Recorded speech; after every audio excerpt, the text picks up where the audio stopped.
जालना जिले के अंजन गांव में छत्रपति शिवाजी महाराज की प्रतिमा को लेकर दो समुदायों के बीच विवाद खड़ा हो गया, जिससे इलाके में तनाव फैल गया। स्थिति को देखते हुए प्रशासन ने एहतियातन धारा 144 लागू कर दी है। इस बीच मराठा आंदोलन के नेता मनोज जरांगे ने दोनों पक्षों में शांति बनाए रखने और आपसी बातचीत से समाधान निकालने की अपील की है। उन्होंने आशंका जताई है कि इस मुद्दे को लेकर जानबूझकर विवाद भड़काने की कोशिश हो सकती है। प्रशासन हालात पर नजर बनाए हुए है और लोगों से संयम बरतने की अपील की है। परंतु इकडं एवढी दुर्दैवी घटना घडली होती की आपलेच बांधव 8 जणांचा इकडं अपघातामध्ये मृत्यू झाला आणि 5-7 जण हॉस्पिटलला कलावती हॉस्पिटलला ॲडमिट आहेत।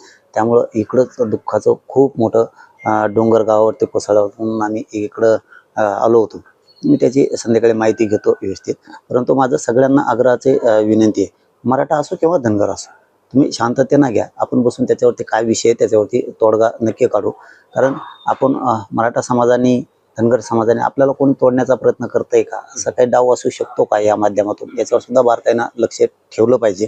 मग तो विषय कुठलाही असो, तो भूमचा असो किंवा तो आपल्या कळमचा असो किंवा कुठलाही असो। आणि आता आजचं कालचं झालेलं तुम्ही म्हणताय ते अंजनगावचं, तिथल्याही बांधवांना माझ्या मराठा धनगर दोघांना आव्हान आहे की कुठल्या तरी नेत्याचं ऐकून कोणीतरी काहीतरी काय म्हणते त्याला ती भडक अशी प्रतिक्रिया देईल आणि तेढ निर्माण करत, तर नेत्याला याची गरज नसती।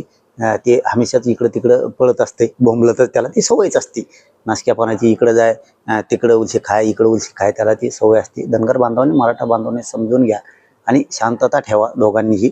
आपण त्याच्यात काय विषय ते बसून शांततेत त्याचा तोडगा नक्की काढू। मी आज संध्याकाळी त्याची पूर्ण माहिती घेतोय, विषय काय शांततेत तोडगा निघल। धनगर बांधवांनी विश्वास ठेवा आणि मराठ्यांनी विश्वास ठेवा। फक्त शांततेत घ्या, वाद होईल अशा ठिकाणी किमान आपण शांततेने घेतलं पाहिजे। नाही तसं ठरलं नाहीये, परंतु मी आज संध्याकाळी पूर्ण माहिती घेतो त्याची की काय काय घडलंय काय। मी सकाळी माहिती घेणार होतो, परंतु अचानक ही फोन आल्यामुळे इकडं अंत्यसंस्काराला यायला लागलं। मी आज संध्याकाळी पूर्ण माहिती घेतो, पण माझं हात जोडून आव्हान आहे धनगरांना पण मराठ्यांना पण दलित मुस्लिमांना पण, शांततेत राहावा। आपण बसून बोलून घेऊन तोडगा काढून व्यवस्थित सगळं पार पाडूयात। कुणीतरी येईल, एखादी बजबजपुरी वळवळ करून माघारी जाईन पुन्हा आणि विनाकारण वादंग निर्माण करत। सामान्य मराठ्यांनी सामान्य धनगरांनी समजून घ्या, शांततेत ते सगळं समजून घेऊन 100% आपण त्याच्यावरती तोडगा काढू। मराठ्यांनी समजून घ्या शांततेत आणि धनगरांनी समजून घ्या। याच्या आडून कोणाचे काही डाव आहेत का काय ते मात्र यशस्वी कोणी होऊ देऊ नका।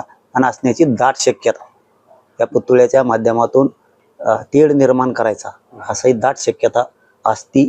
याच्यावरती विचार करा आणि शांत राहावा। आपण याच्यावर तोडगा नक्की काढू।